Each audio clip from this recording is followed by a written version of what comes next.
Hello everyone, welcome to the Gyan Stree classes once again. Guys, आज की इस वीडियो में हम टाइप ऑफ रिसर्च पढ़ेंगे जो बेसिकली टू मेन टाइप्स जो कि है क्वालिटेटिव और क्वांटिटेटिव। ये रिसर्च की फील्ड में वाइडली यूज किया जाता है और इसके अंतर्गत कई टाइप्स के रिसर्च आते हैं, जैसे कि क्वालिटेटिव रिसर्च के कई टाइप्स होते हैं और क्वांटिटेटिव रिसर्च के कई टाइप्स होते हैं। इस वीडियो में हम क्वालिटेटिव और क्वांटिटेटिव रिसर्च मेथडोलॉजी को गहराई से समझने की, डेप्थ में पढ़ने की कोशिश करेंगे।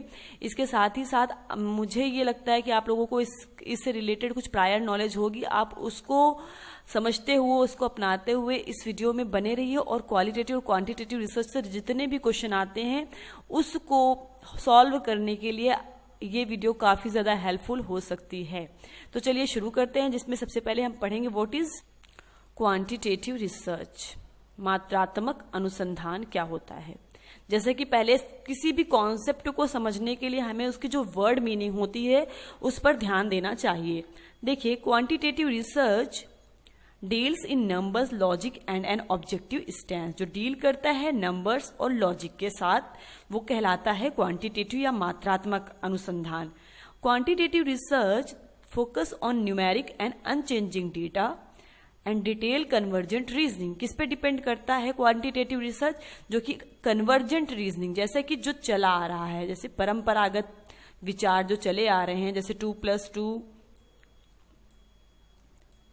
= 4, तो ये परंपरागत विचार है और इसमें कोई भी चेंज नहीं हो सकता है और ये न्यूमेरिक भी है, न्यूमेरिकल बेस्ड भी है। तो इसमें क्या हो जाएगा, ये क्वांटिटेटिव रिसर्च से रिलेट करेगा। और कन्वर्जेंट रीजनिंग के साथ कौन डील करता है? Quantitative research. अगर ये बात यहाँ पर आपको समझनी होगी कि जो डायवर्जेंट रीजनिंग है, जहाँ पर हमें कई महत्वपूर्ण तरीकों से, कई अलग अलग बिंदुओं को ध्यान में रखते हुए अलग अलग ढंग से सोचना पड़ता है, वो होता है क्वालिटेटिव रिसर्च में। और जो फैक्ट है, जो डेटा मौजूद है, जिसमें कोई चेंजेस नहीं हो सकता, जो एक तरीके से मैथमेटिकल और न्यूमेरिकल डेटा पर बेस्ड होता है, वो होता है क्वांटिटेटिव रिसर्च। ठीक है। और डाइवर्जेंट रीजनिंग जो नीचे बात कही जा रही है वो यूज होगा हमारी क्वालिटेटिव रिसर्च मेथडोलॉजी में। Quantitative methods allows you to test a hypothesis. This is the main important characteristics of quantitative research. ये जो रिसर्च होता है वो अलाउ करता है हाइपोथेसिस टेस्टिंग के लिए रिसर्च को। ठीक है। Hypothesis testing is the most important thing of quantitative research, because आपको कोई एक हाइपोथेसिस बनानी है, उस पर अपनी रिसर्च को कंडक्ट करना है, देन आपको ये रिजल्ट फाइंड आउट करना है कि आपको हाइपोथेसिस एक्सेप्ट होती है, रिजेक्ट होती है। पूरा जो न्यूमेरिकल सिस्टम है, आप समझ लीजिए, जितना भी डेटा एनालिसिस का सिस्टम है वो हाइपोथेसिस पे बेस्ड होती है, हाइपोथेसिस पे ही उस काम होता है। तो क्या हो गया, hypothesis is the main important thing of quantitative research. जबकि हम क्वालिटेटिव रिसर्च जब पढ़ेंगे वहां पर हाइपोथेसिस टेस्टिंग का इतना महत्वपूर्ण योगदान या फिर कह लें महत्वपूर्ण इंपॉर्टेंस नहीं रहता है जितना कि क्वांटिटेटिव रिसर्च में रहता है। यहाँ पर हम क्या करते हैं, डेटा को एनालाइज करने के लिए सिस्टमेटिक फॉर्म यूज करते हैं, व्यवस्थित ढंग से हम डेटा कलेक्शन करते हैं और लास्ट में हम उसका विश्लेषण करते हैं, एनालाइज करते हैं उसे। वाइल जो क्वालिटेटिव मेथड होता है वो क्या करता है, allow you to explore ideas and experience in depth. गहराई से विश्लेषण, अपने पूर्व अनुभव के आधार पर गहराई से विश्लेषण करने पर बल देता है, वो है क्वालिटेटिव रिसर्च, वो है गुणात्मक अनुसंधान, जो कि किसी भी एक संप्रत्यय के लिए गहराई से विश्लेषण करने पर या अपने पूर्व अनुभवों के आधार पर विचार व्यक्त करने पर, इन सब बातों पर जो फोकस करता है वो होता है गुणात्मक अनुसंधान। और मात्रात्मक अनुसंधान क्या होता है, जो आपको न्यूमेरिकल डेटा फॉलो करने के लिए कहता है, हाइपोथेसिस टेस्टिंग करने के लिए कहता है, डेटा कलेक्शन के बाद उसका एनालिसिस करने पर फोकस करता है। तो ये सब रिलेट करता है क्वांटिटेटिव रिसर्च के साथ। आई होप आपको इतनी बात समझ में आई होगी। Now what is the main characteristics of quantitative research? The first point is the data is usually gathered using structured research instrument. यहाँ पर क्वांटिटेटिव रिसर्च में स्ट्रक्चर्ड रिसर्च इंस्ट्रूमेंट या टूल यूज होते हैं। So this is the first characteristics. The second point is the result are based on larger sample sizes that are representative of the population. जो result होता है वो based होता है larger sample, बड़े सैंपल साइज पर, जो कि रिप्रेजेंट करता है पूरी पॉपुलेशन को। तो this is the main and important characteristics of quantitative research. See, so now what is sample size. आपको समझना है कि सैंपल साइज या फिर कह लें न्यायादर्श का आकार क्या होता है। देखिए, जैसे मान लीजिए आपको किसी एक सिटी के स्टूडेंट का अध्ययन करना है, या आपकी रिसर्च स्टडी है, तो ये पूरा एक सिटी के जितने भी स्टूडेंट होते हैं वो आपकी पॉपुलेशन हो जाएंगे। जैसे मान लीजिए इलाहाबाद सिटी, इलाहाबाद कॉलेजेस के जितने भी स्टूडेंट हैं वो आपका पॉपुलेशन हो जाएंगे, और उसमें से जो सिलेक्शन होता है अपनी स्टडी को कंटिन्यू करने के लिए, जैसे मान लीजिए आपने पहले नंबर को चूज किया, दूसरे नंबर को चूज किया, रैंडमली चूज कर लिया, देन ये आपका बन जाता है सैंपल। तो जब हम पॉपुलेशन में से कुछ चुने हुए व्यक्तियों को अपने सैंपल में कलेक्ट करते हैं और इनका आकार बड़ा होता है, जैसे मान लीजिए आपने 1000 में से 1000 पॉपुलेशन में से आपने सिलेक्शन किया तकरीबन 250 स्टूडेंट का, तो ये साइज कहीं ना कहीं बड़ी साइज कहलाई जाएगी। ठीक है, 1000 में 250 स्टूडेंट को आपने सिलेक्ट किया, 250 स्टूडेंट को सेलेक्ट किया, ये साइज आपकी कैसी है, बड़ी साइज है। तो आपका जो रिसर्च होता है क्वांटिटेटिव रिसर्च, वो बेस्ड होता है लार्जर सैंपल साइज पे, जो कि अगर आपका लार्जर सैंपल साइज है तो क्या होगा, रिप्रेजेंटेटिव वो रहेगा, वो रिसर्च स्टडी रिप्रेजेंटेटिव रहेगी किस चीज की, पॉपुलेशन की। जितना बड़ा सैंपल साइज रहेगा, जैसे मान लीजिए हमने इलाहाबाद स्टूडेंट के पर स्टडी करना चाहा और अपनी सैंपल साइज को बड़ा रखा, बड़ा रखने से क्या फायदा होगा कि आपका ये जो न्यायादर्श है ये कहीं ना कहीं प्रतिनिधित्व कर पाएगा उन पॉपुलेशन के लोगों को, या फिर कह लें अपनी जनसंख्या को।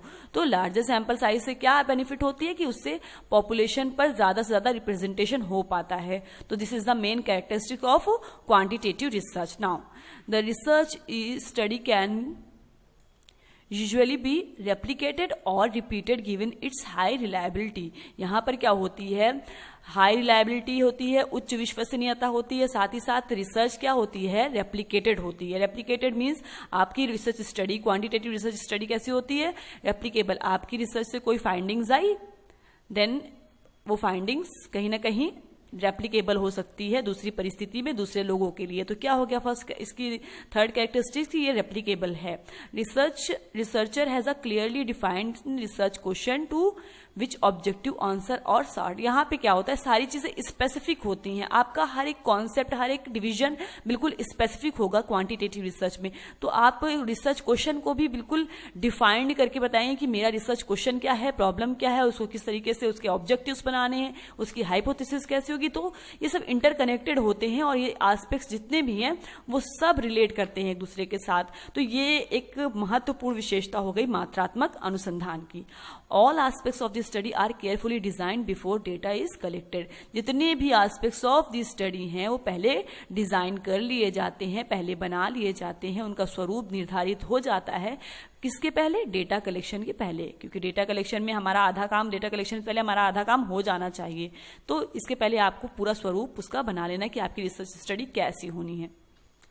नाउ सी, यहां पर बात कही जाए, data are in the form of numbers and statics. जो जहां पर डेटा होते हैं क्वांटिटेटिव रिसर्च में वो किस फॉर्म में होते हैं, नंबर्स एंड स्टैटिक्स के फॉर्म में। जैसे कि चार्ट होता है, बार ग्राफ होता है, पाई ग्राफ होता है। तो इन सब के माध्यम से आप डेटा का कलेक्शन करते हैं, उनका एनालिसिस करते हैं। तो ये किसकी कैरेक्टरिस्टिक्स हो गई, मात्रात्मक अनुसंधान की।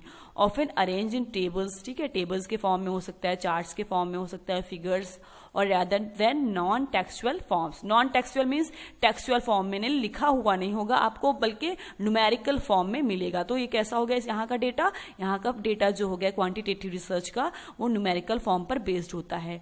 मैं बिल्कुल ईजी लैंग्वेज में आप लोगों को समझाने की कोशिश कर रही हूँ। आई होप कि आप लोगों को समझ में भी आ रहा होगा। Project can be used to generalize concept more widely, predict future result और investigate causal relationship.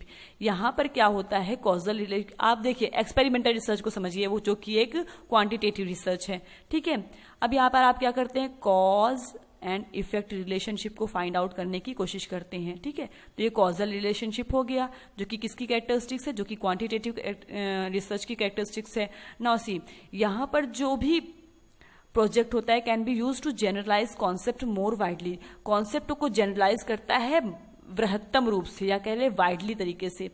Predictive future result, यहाँ पर जैसे मान लीजिए आपकी जो भी फाइंडिंग्स आई, कोई आपने रिसर्च किया, ठीक है, पुरस्कार का मान लीजिए आपने ये किया, रिवॉर्ड का अचीवमेंट पे क्या इफेक्ट है, ठीक है, ये आपकी स्टडी है, रिवॉर्ड का अचीवमेंट पर क्या इफेक्ट है, ये कॉजल रिलेशनशिप स्टडी हो गई।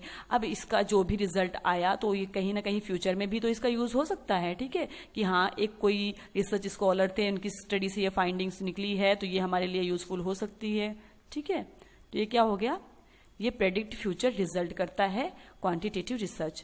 Researcher uses tools such as questionnaire, computer software to collect numerical data. Numerical data collect करने के लिए क्वेश्चनायर हो गया, इंटरव्यू हो गया, और टूल्स जैसे कि कंप्यूटर सॉफ्टवेयर, ठीक है, कोई सॉफ्टवेयर बना के, आजकल गूगल डॉक्स जैसा चलता है ना, मैम क्वेश्चन आप लोगों को कैसे देती हैं, गूगल डॉक्स में देती हैं, आप लोग उसको फिल करते जाते हैं, नेक्स्ट क्वेश्चन आपके सामने आता जाता है, तो ये भी तो डेटा कलेक्शन का एक मेथड हो सकता है। तो these are the characteristics of quantitative research. Hindi में भी हम मात्रात्मक अनुसंधान को समझने की कोशिश करते हैं कि मात्रात्मक अनुसंधान होता क्या है। देखिए मात्रात्मक अनुसंधान शोध का एक प्रकार है, यह रेखीय होता है। इसके अंतर्गत संख्यात्मक तथ्यों की संकल्पना की जाती है। इसमें निगमनात्मक तर्क पद्धति का प्रयोग किया जाता है। देखिए अब संख्यात्मक पद्धति मतलब न्यूमेरिकल डेटा, इनका यूज होता है। न्यूमेरिकल डेटा प्लस इंडक्टिव नहीं डिडक्टिव मेथड, आप समझ रहे हैं। निगमन विधि का किस अनुसंधान में प्रयोग होता है, निगमन विधि का आपका प्रयोग होता है मात्रात्मक अनुसंधान। जैसे कि अब मात्रात्मक अनुसंधान को कॉजल रिलेशनशिप क्या है, किसी दो चरों के बीच में, किसी दो वेरिएबल्स के बीच में, इसके लिए यूज होगा। साथ ही साथ आपका cause and effect relationship between two variables that is related with experimental research, that is also based on deductive reasoning. So ये भी हमारा मात्रात्मक अनुसंधान का प्रकार होगा, एक्सपेरिमेंटल रिसर्च। अब देखिए और एक महत्वपूर्ण बिंदु वो ये है कि जैसे मात्रात्मक अनुसंधान है, क्वांटिटेटिव रिसर्च है, वो निगमनात्मक तर्क पद्धति के साथ साथ परंपरागत चिंतन पर बेस्ड होता है। जैसे परंपरागत चिंतन, जैसे कि हमने पहले पॉइंट में पढ़ा था, कन्वर्जेंट थिंकिंग, ठीक है, ये महत्वपूर्ण। जैसे कि लग रहा है कि आपको सोचने में लगता होगा कि परंपरागत चिंतन पर नहीं हो सकता मात्रात्मक अनुसंधान, नहीं, आप अगर क्वेश्चन आता है तो ये कंफ्यूज कर सकता है, बल्कि कन्वर्जेंट थिंकिंग पर कौन सा रिसर्च बेस्ड होता है, हमेशा याद रखना चाहिए हमें कि मात्रात्मक अनुसंधान, क्योंकि फैक्ट्स है, कोई उसको फाइंड आउट करना है आपको, तो क्या है, आप पुराने ढंग से सोचे, आप इतने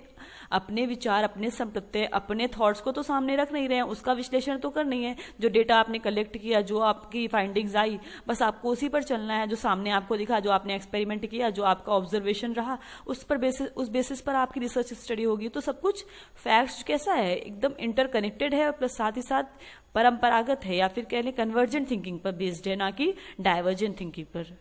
आप क्वालिटेटिव रिसर्च में जब पढ़ेंगे तो वहां पर डाइवर्जेंट थिंकिंग का यूज होगा। क्यों होगा? क्योंकि वहां पर आप किसी एक कॉन्सेप्ट को क्लियर करने के लिए, किसी और एक कॉन्सेप्ट को एनालाइज करने के लिए डिफरेंट तरीके से सोचेंगे। ठीक है, मान लीजिए आपको केस स्टडी करना है। अब केस स्टडी के लिए पहले आप खुद सोचेंगे कि आपका केस क्या होगा, उस पर डेटा कलेक्शन कैसे हो सकता है, उसका विश्लेषण आपके ऊपर, ये आपके पास ये छूट होती है कि कहीं ना कहीं उसका विश्लेषण पे आप अपनी थॉट्स, विचार और प्रक्रियाओं को रख सकते हैं सामने, लेकिन मात्रात्मक अनुसंधान में ऐसा नहीं होता।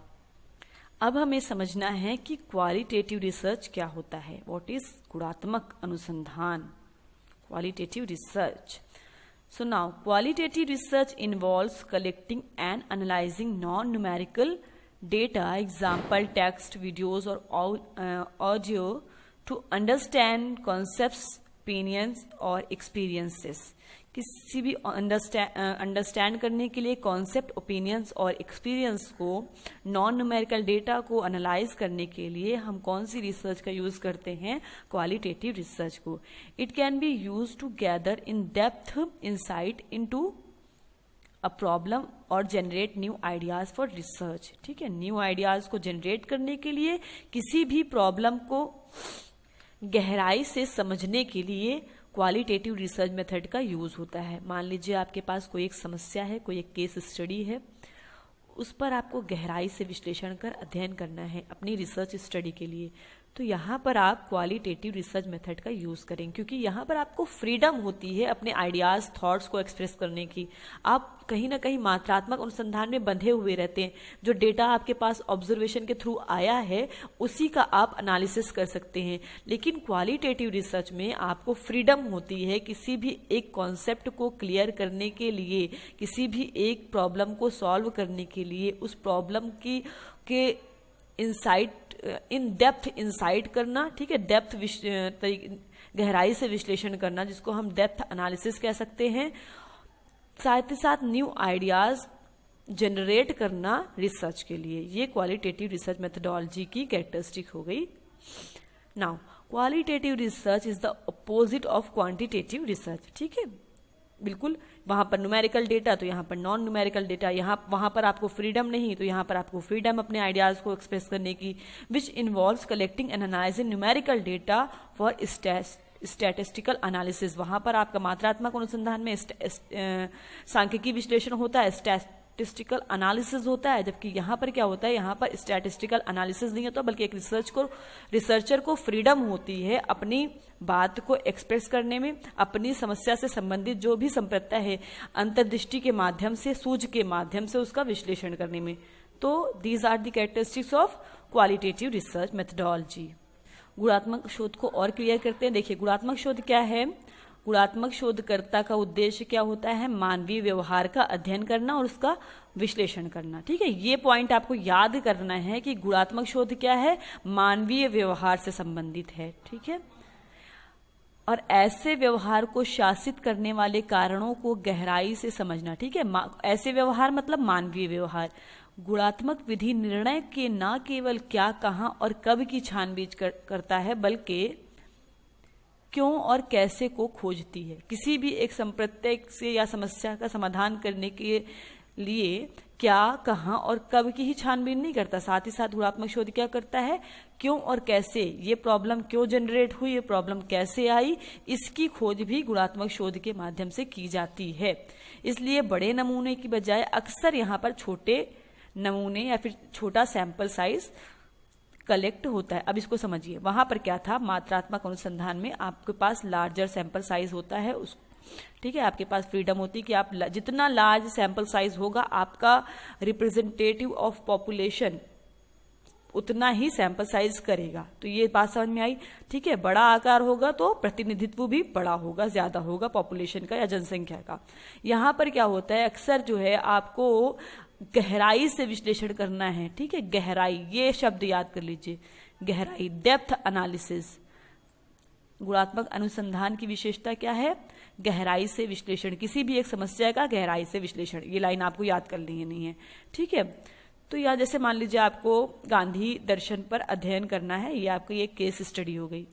तो आप गांधी दर्शन पर गहराई से विश्लेषण करेंगे, कौन कौन से सोर्सेज हैं, ठीक है। डायरेक्ट सोर्स क्या है, इनडायरेक्ट सोर्स क्या है, किस माध्यम से हम इनडायरेक्ट सोर्स के माध्यम से विश्लेषण कर सकते हैं हमारे पास, फिर उसका एनालिसिस आप करेंगे।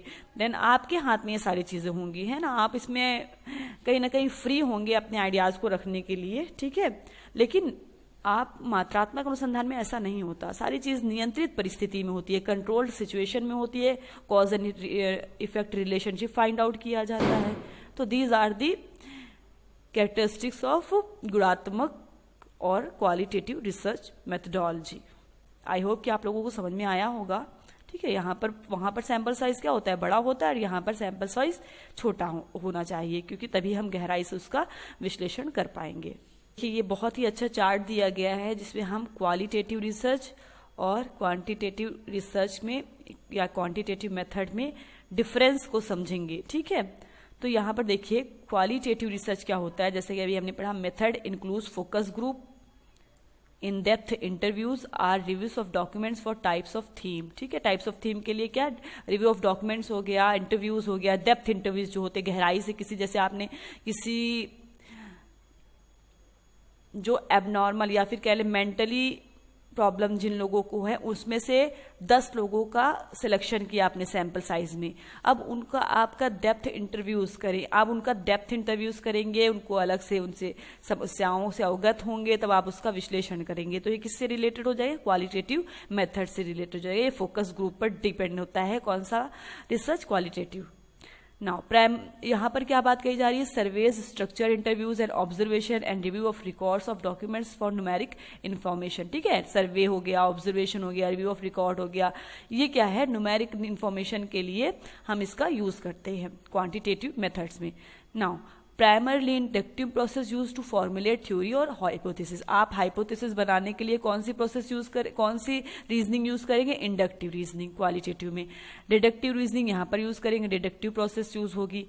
यहाँ पर बात कही जा रही है मोर सब्जेक्टिविटी, यहाँ पर बात कही जा रही है क्वांटिटेटिव रिसर्च में मोर ऑब्जेक्टिविटी। ठीक है, यहाँ पर व्यक्तिनिष्ठता होती है। कहीं ना कहीं आप जब अपने थॉट्स, विचार और अपने आइडियाज को रखते हैं तो वहां पर व्यक्तिनिष्ठता की संभावना ज्यादा होती है। अब आपको यहाँ पर क्या करना है? सारी चीजें ऑब्जर्वेशन पे बेस्ड है, तो मोर ऑब्जेक्टिविटी होगी यहाँ पर क्वांटिटेटिव रिसर्च में। नाउ टेक्स्ट बेस्ड होगा, यहाँ पर आप कुछ लिख सकते हैं, आपको फ्रीडम होती है। यहाँ पर नंबर बेस्ड होगा। बहुत ही अच्छा स्पेसिफिक तरीके से यहाँ पर समझाने की मैं कोशिश कर रही हूँ। बहुत ही अच्छा चार्ट है ये, आप समझिएगा। More in depth information on a few cases. ठीक है, सैंपल साइज छोटा होता है तो फ्यू केसेस पे डेप्थ इंफॉर्मेशन आपको मिल जाती है। Less in depth but more breadth information across a larger number of cases. ठीक है, यहाँ पर क्या होता है? इंफॉर्मेशन का नंबर जो है लार्जर नंबर ऑफ केसेस पर अप्लाई हो सकता है, क्योंकि सैंपल साइज यहाँ पर आपका क्वांटिटेटिव मेथड में बड़ा होता है, जबकि क्वालिटेटिव मेथड में क्या होता है? सैंपल साइज छोटा होता है। यहाँ पर unstructured, semi structured response option होता है। ठीक है, कहीं ना कहीं जो डेटा कलेक्शन होता है वो अनस्ट्रक्चर्ड हो सकता है। आप डेप्थ इंटरव्यूज कर रहे हैं, जरूरी नहीं कि आपको ये फ्रीडम होती है कि आप किसी का भी सिलेक्शन कर ले। ठीक है, आप आकस्मिक न्यायादर्श जिसको बोलते हैं, एक्सीडेंशियल सैम्पलिंग जिसको बोलते हैं, आप उसके माध्यम से आप लोगों को सिलेक्शन कर सकते हैं। बट यहाँ पर क्या है? फिक्स्ड रिस्पॉन्स ऑप्शन होता है। ठीक है, सिंपल रैंडम सैम्पलिंग वगैरह यहाँ पर यूज होती है क्वांटिटेटिव मेथड में। नो स्टैटिस्टिकल टेस्ट, बल्कि यहाँ पर क्या होगा? बिना स्टैटिक्स के तो ये रिसर्च पूरा ही नहीं हो सकता। Statistical test are use for analysis, can be valid and reliable, largely depends on skill and rigour of the researcher. Depend करता है skill and rigour of the researcher पर, but can be valid and reliable हो सकता है। यहाँ पर validity और reliability, यहाँ पर can be valid and reliable largely depends on the measurement devices और इंस्ट्रूमेंट यूज, क्योंकि instrument, tools, techniques, measurement devices, इन सब पर क्वांटिटेटिव मेथड बेस्ड होता है। तो यहाँ पर हम इन सब की बात करेंगे, जबकि यहाँ पर आइडियाज और स्किल्स की बात होगी। Time expenditure lighter on the planning and heavier during the analysis phase. अब ये मेन आप कह ले कैरेक्टरिस्टिक्स है या डीमेरिट हो सकता है, क्योंकि क्वालिटेटिव मेथड में टाइम एक्सपेंडिचर हैवियर होता है on the planning and during the analysis phase. जब एनालिसिस फेज होता है तो वहां पर टाइम टेकन प्रोसेस वो हो जाती है।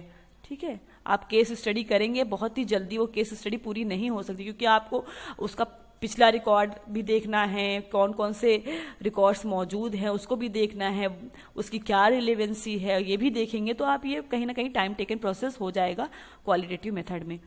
Time expenditure heavier on the planning phase and lighter on the analysis phase. ठीक है, यहाँ पर अब आपको ये चीज समझनी है, जैसे आप क्वांटिटेटिव मेथड अपना रहे हैं, क्वांटिटेटिव रिसर्च को अपना रहे हैं, तो क्या होगा?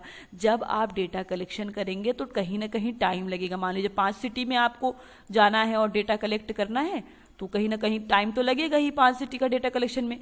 जब आपने कलेक्शन कर लिया तो आपके पास न्यूमेरिकल फॉर्म में डेटा आ गया, उसके बाद जब आप एनालिसिस करेंगे तो ज्यादा टाइम नहीं लगेगा, क्योंकि आपके पास बिल्कुल फैक्चुअल डेटा मौजूद है। ठीक है, तो ये इसका क्या हो जाता है? प्लस पॉइंट हो जाता है। लेस जनरलाइजेबल, ठीक है, जो कम प्रतिनिधित्व होता है क्वालिटेटिव रिसर्च मेथड, और मोर जनरलाइजेबल, क्यों इसका जनरलाइजेशन ज्यादा होता है? क्योंकि यहाँ पर सैंपल साइज का जो है वो बड़ा होता है, इसका आकार, न्यायादर्श का आकार बड़ा होता है, इसलिए ये मोर जनरलाइजेबल है। तो these are the main characteristics and difference between qualitative methods and quantitative methods. आप लोगों को, मुझे ऐसा लगता है कि आप लोगों को ये कॉन्सेप्ट क्लियर हुआ होगा। ठीक है, थैंक यू सो मच। इस वीडियो के साथ बने रहने के लिए।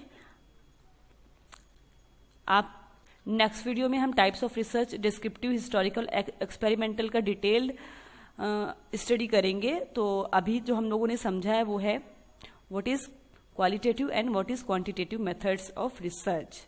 सो आई होप कि आप लोगों को ये समझ में आया होगा ये topic. So thank you so much. आप ज्ञानस्थली चैनल को सब्सक्राइब कर सकते हैं, इस वीडियो को लाइक कर सकते हैं अगर पसंद आती है तो। Thank you so much.